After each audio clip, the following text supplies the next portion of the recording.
بسم اللہ الرحمن الرحیم۔ جیتے رہیں وہ عملی ایمانی ہے جن کی عطا عشق انسانی۔ مرزا محمد علی صاحب، آپ کے سلوگن نہ میں وہابی نہ میں بابی، میں ہوں مسلم علمی کتابی، اس کے مقابلے میں یہ ایک سلوگن ہے۔ میرے پاس تفصیل کا وقت نہیں ہے، ورنہ آپ کے سلوگن کی بھی تشریح بیان کرتی اور اپنے سلوگن کی بھی تشریح بیان کرتی۔ میں اردو کی ٹیچر ہوں اور مجھے تشریح کرنا خوب آتی ہے۔ مختصر بتا دوں کہ نہ میں وہابی نہ میں بابی، میں ہوں مسلم علمی کتابی۔ جناب وہابی بھی مسلمان ہیں، بابے بھی مسلمان تھے، اور علمی کتابی ہونا کوئی بہت بڑا عہدہ نہیں ہے۔ کیا علمی کتابی ہونا خیر کی دلیل ہے؟ کیا علمی کتابی ہونا حق کی دلیل ہے؟ شیطان بھی علمی کتابی تھا۔ آپ بہت سمجھدار ہیں، خود کو علمی کتابی کہا، عملی ایمانی نہیں کہا، ورنہ آپ کو اپنا ایمان عمل، اخلاق اور قول سے ثابت کرنا پڑتا۔ آپ کے اعمال تو سامنے آ رہے ہیں کہ واقعی آپ علمی ہیں، وہ بھی آدھے، اور تھوڑا علم بہت خطرناک ہوتا ہے، جبکہ تھوڑا سا عمل بھی اجر دے جاتا ہے۔ عمل تو اجر سے خالی نہیں ہوتا۔ آپ بابوں کا انکار کرتے ہیں تو یاد رکھیں کتابیں لکھنے والے بھی بابے ہیں، اور آپ کا ہر لیکچر بتاتا ہے کہ آپ خود کو کتابی کہتے ہیں مگر ہر کتاب کو مانتے نہیں۔ اگر مانتے ہیں تو ہر کتاب کا واضح، روشن اور کھلا بیان یا چھپا دیتے ہیں، یا یو ٹرن لیتے ہیں، یا اپنی خود ساختہ تعویل پیش کرتے ہیں۔ میں وقتاً فوقتاً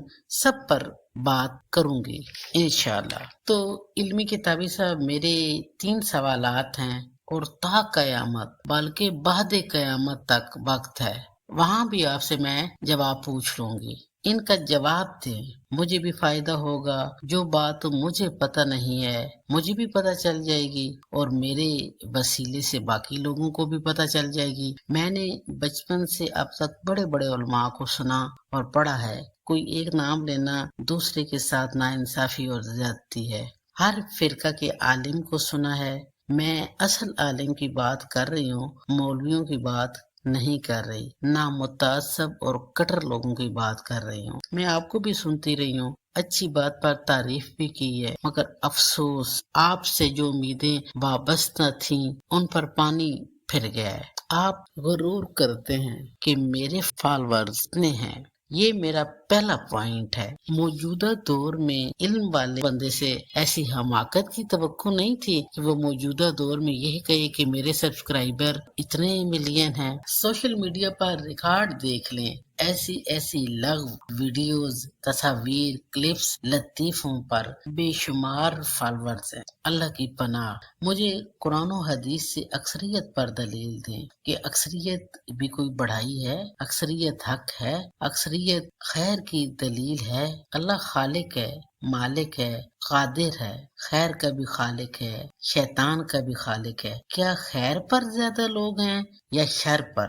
1,24,000 انبیاء کی زندگیوں کا جائزہ لیں۔ کیا انبیاء کے ساتھ اکثریت تھی یا شر اور شرارتی لوگ اکثریت میں تھے؟ فالوور سبسکرائبر ہونا معیار حق نہیں ہے۔ اگر یہ حق ہے تو واضح کر دیں، سب کو پتہ چل جائے۔ ایک چھوٹی سی مثال سن لیں۔ ایک علاقے میں ڈگڈگی بجنے کے بعد آواز آئی، جنگل کا شیر دیکھو، جنگل کا شیر۔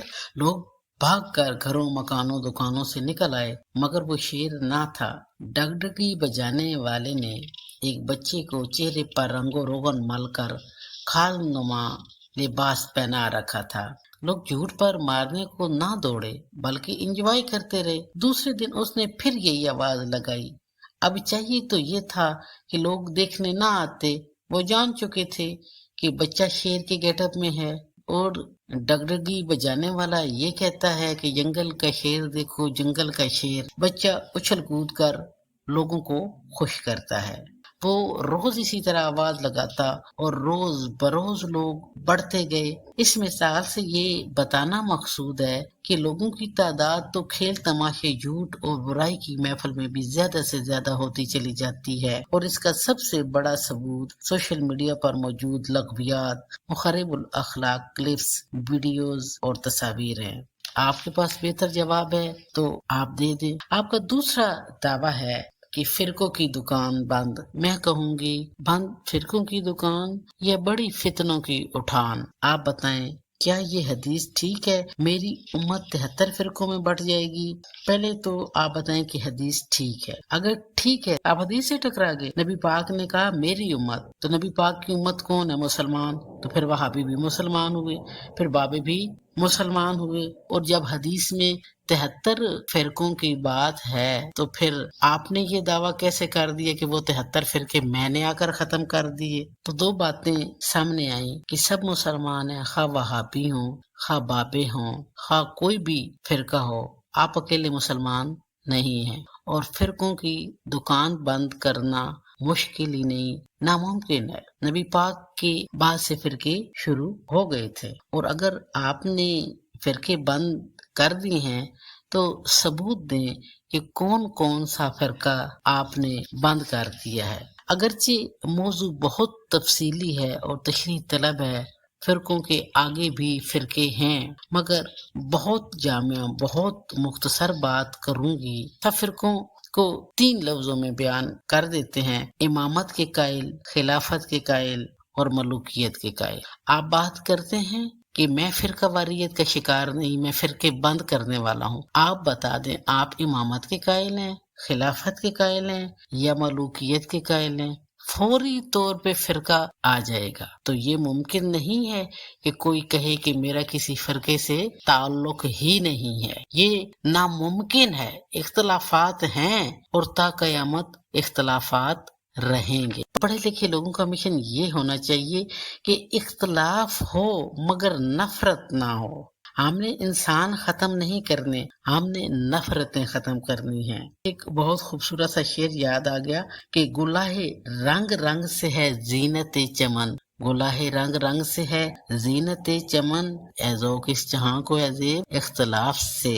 اختلاف اگر مثبت ہے، اشیاء میں ہے، پسند اور ناپسند میں ہے تو خوبصورتی ہے۔ اگر اختلاف عقائد میں ہے تو پڑھے لکھے باشعور اور نیک نیت لوگوں کو تدبیر اور حکمت سے لوگوں کو برداشت کرنا سکھانا چاہیے، نہ کہ معصوم سادہ لوگوں کو الجھا دیں۔ جو لوگ آپ کو فالو کرتے ہیں، آپ کے سبسکرائبر ہیں، ان کو صراط مستقیم بتانا، ترقی سکھانا آپ کی ذمہ داری ہے، یہ نہیں کہ ان کو مزید الجھا دیں۔ شیخی بگاڑ کے، غرور کے نعرے لگا کے انسان کچھ بھی نہیں کر سکتا۔ آپ سیاستہ کی کتب سے احادیث بیان کرتے ہیں، یعنی شیخ صدوق اور توسی کی اصول اربع سے آج تک آپ نے کبھی تفصیلی حدیث بیان نہیں کی۔ آپ کو چاہیے کہ آپ سب مسلمانوں کی کتب سے احادیث بیان کریں، روایت بیان کریں۔ آپ حدیث عمار پر فخر کرتے ہیں تو آپ جان لیں کہ آپ سے پہلے بھی بہت سے علماء یہ حدیث بیان کر چکے ہیں۔ یہ کیا بہت بہت سخت اور شدید احادیث بھی بیان کر چکے ہیں۔ حدیث لدود پر بھی بات ہو چکی ہے، حدیث کرتاس پر بھی بات ہو چکی ہے۔ بہت سے لوگوں نے تو بھوک والی حدیث بھی بیان کی ہے۔ ایک مذہب ایسا بھی ہے جہاں صرف عمار والی نہیں، احادیث کے انبار یاد ہیں۔ آپ تو آج یہ بیان کر رہے ہیں، ان گھروں میں بچہ ہر چیز جانتا ہے۔ آپ جب غرور کرتے ہیں، تکبر کرتے ہیں کہ ہم نے آ کے عمار کی حدیث بتائی تو لوگ ہنستے ہیں۔ 1400 سال سے جو عمار کی طرف ہیں، کیا وہ چپ بیٹھے ہوئے ہیں؟ کیا ان کو کچھ پتہ نہیں ہے؟ اگر آپ اتنے بہادر ہیں نا تو آپ بخاری کی، سیاستہ کی، اصول اربع کی ساری احادیث بیان کریں۔ اچھا احادیث کو چھوڑ دیں، آپ قرآن پاک کی چند صورتیں اور چند آیتیں تفسیر کے ساتھ شان نزول کے ساتھ بیان کریں اور ان پر اپنی حقیقی رائے دیں۔ آپ نے تو سورہ حجرات کا ترجمہ ہی بدل دیا تھا، میرے پاس وہ کلپ موجود ہے اور انشاءاللہ میں اس پر ویڈیو بھی بناؤں گی۔ جب آپ سورہ حجرات کے ذیل میں حدیث سنا رہے تھے، آپ بہت سی ایسی صورتیں نکالیں نا جن میں لوگوں کی مذمت ہے اور ان کو تفصیل سے بیان کریں۔ آپ لوگوں کی منجی ٹھوکتے ہیں مگر اپنی منجی کے نیچے نہیں دیکھتے۔ آپ تو خود فرقہ واریت کا شکار ہیں۔ میں نے آپ کے بہت سے فرقہ واریت سے آلودہ بیان سنے ہیں اور وہ وقتاً فوقتاً بیان کروں گی۔ اب تیسری بات، پہلی بات غرور کی، دوسری بات فرقے بند کرنے کی۔ آپ ثبوت دیں، اکثریت حق کی دلیل ہے۔ دوسرا، آپ نے کون کون سے فرقے بند کیے ہیں۔ تیسری بات، میں بھی کسی دور میں آپ کی تقاریر پر دعا کرتی تھی کہ بی بی زہرا آپ پہ راضی ہوں، حسنین کریمین کی ماں آپ کو مزید حق بیان کرنے کی توفیق عطا کرے۔ جب آپ یہ جملہ بولتے کہ میرا خاتمہ حسن حسین کے ساتھ ہو تو بہت سے لوگ آپ کو دعا دیتے ہیں، مگر روز محشر، سقیفہ، فدق، غدیر کی ذیل میں جو آپ کے نظریات ہیں اور جو آپ بیان دیتے ہیں وہ پاک نبی مولا علی علیہ السلام، بی بی زہرا سلام اللہ علیہا کے سامنے پیش کر سکیں گے، خاتون جنت کے سامنے پیش کر سکیں گے۔ میرا موضوع یہ نہیں ہے، میرا موضوع یہ ہے کہ ایک مجلس میں آپ سے حضرت فاطمہ الزہرا کے گھر پر حملہ سے متعلق پوچھا گیا۔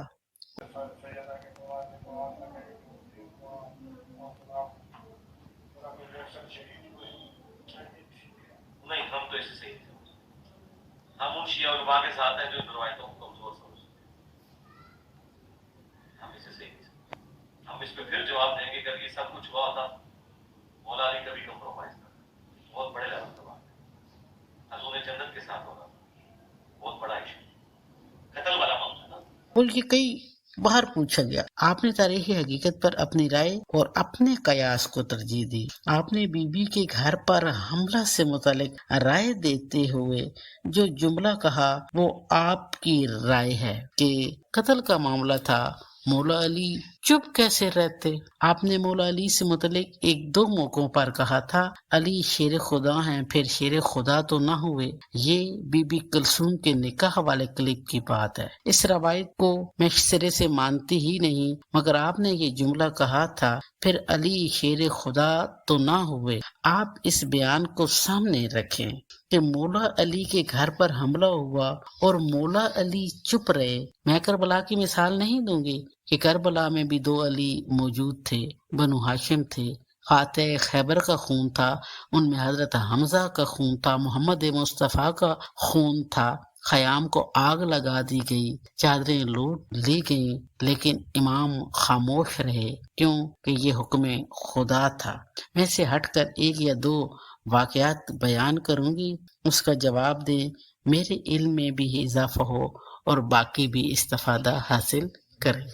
آپ بتائیں، مولا علی کی شان زیادہ ہے یا پاک نبی کی شان زیادہ ہے؟ مولا علی کا علم زیادہ ہے یا پاک نبی کا علم زیادہ ہے؟ مولا علی زیادہ طاقتور ہیں یا پاک نبی زیادہ طاقتور ہیں؟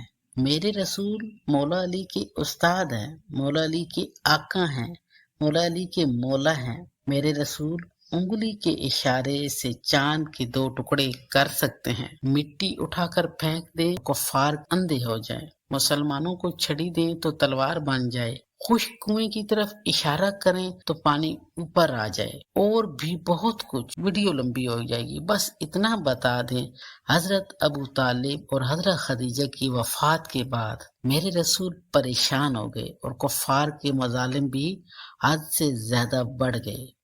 میرے نبی اگر ارادہ کرتے تو بہت کچھ ہو جاتا، مگر رات کو ہجرت کر کے مدینہ کی طرف روانہ ہوئے، کیوں؟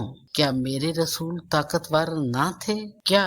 توبہ توبہ، معاذ اللہ، استغفر اللہ، اللہ کی توبہ، ان کو اللہ کی مدد پہ یقین نہ تھا یا اپنے حق پہ ہونے کا یقین نہ تھا، یا ان کو سابقون اولون پہلے پہلے ایمان لانے والے صحابہ پر یقین نہ تھا یا بنو ہاشم کی طاقت پر یقین نہ تھا؟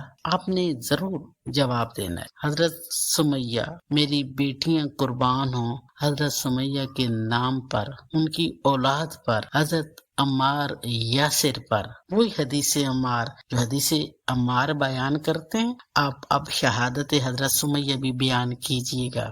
یہ بی بی صحابیہ تھی، صحابی کی ماں تھی، صحابی کی بیوی تھی، پاک محمد مصطفیٰ کی عاشق تھی۔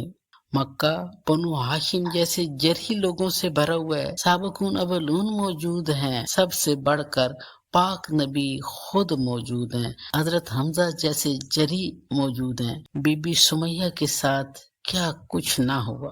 بی بی کا نام آتے ہی وہ منظر آنکھوں میں گھوم جاتا ہے۔ بی بی کی دردناک شہادت پڑھیں، سنائیں لوگوں کو۔ یا اللہ، بی بی کو اتنا مارا کہ بی بی کے کپڑے پھٹ گئے، گلیوں میں گھسیٹا۔ میرے اللہ مجھے ہمت دے کہ میں مختصر بھی بیان کر سکوں۔ میری چھوٹی بیٹی اللہ سے جب کچھ مانگتی ہے تو بی بی سمیہ کا واسطہ دیتی ہے، میں خود حضرت فاطمہ الزہرا کا واسطہ دیتی ہوں۔ میں نے اپنی چھوٹی بچی سے پوچھا کہ بیٹا آپ حضرت سمیہ کا واسطہ کیوں دیتی ہیں؟ آپ کو حضرت سمیہ سے متعلق کیا پتہ ہے؟ تب چھوٹی بچی بولی کہ ماما آپ کو پتہ نہیں بی بی پہ کتنا ظلم ہوا ہے۔ محمد علی مرزا صاحب، یہ ظلم صحابہ اور نبی کے سامنے ہوا ہے۔ بی بی کی ایک ٹانگ ایک اونٹ سے باندھ دی گئی، پھر اس کے مخالف دوسرے اونٹ سے دوسری ٹانگ باندھی گئی۔ یا اللہ تیری رحمت نازل ہو اس مظلوموں پر۔ میرا 1000 سلام بی بی سمیہ پر۔ اونٹ مخالف سمت دوڑے، بی بی کی ٹانگوں کے درمیان کا حصہ زخمی ہو گیا۔ پھر ابو جہل نے بی بی کو کھلوایا اور کہا کہ محمد رسول اللہ کا انکار کرو، مگر بی بی نے ثابت قدمی کا ثبوت دیا اور حضرت محمد مصطفیٰ کو دیکھنے کی خواہش ظاہر کی اور اپنے بیٹے کو بھیجا کہ پاک نبی کو بلا لائیں۔ روایات میں مختلف باتیں لکھی ہوئی ہیں کہ ابو جہل نے خود پوچھا کہ آخری وصیت بتاؤ، تو بی بی نے کہا کہ میں حضرت محمد مصطفیٰ کو دیکھنا چاہتی ہوں۔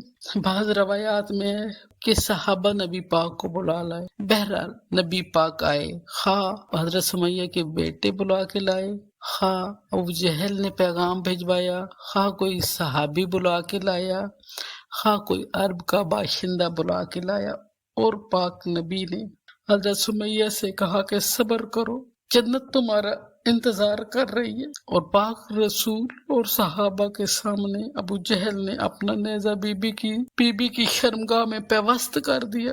میں قربان اسلام کی پہلی شہیدہ، خون میں لت پت تڑپتی رہی۔ بی بی آپ پر لاکھوں سلام۔ اب مرزا صاحب آپ نے بتانا ہے کہ قتل کوئی عام معاملہ نہیں ہے۔ میرے رسول اللہ کے حکم سے چپ تھے یا آپ کے حکم سے چپ تھے؟ کائنات کے بہادر نبی اور صحابی صرف آواز دے کر ہی منع کر دیتے، صرف آواز اٹھاتے، منہ سے منع کر دیتے۔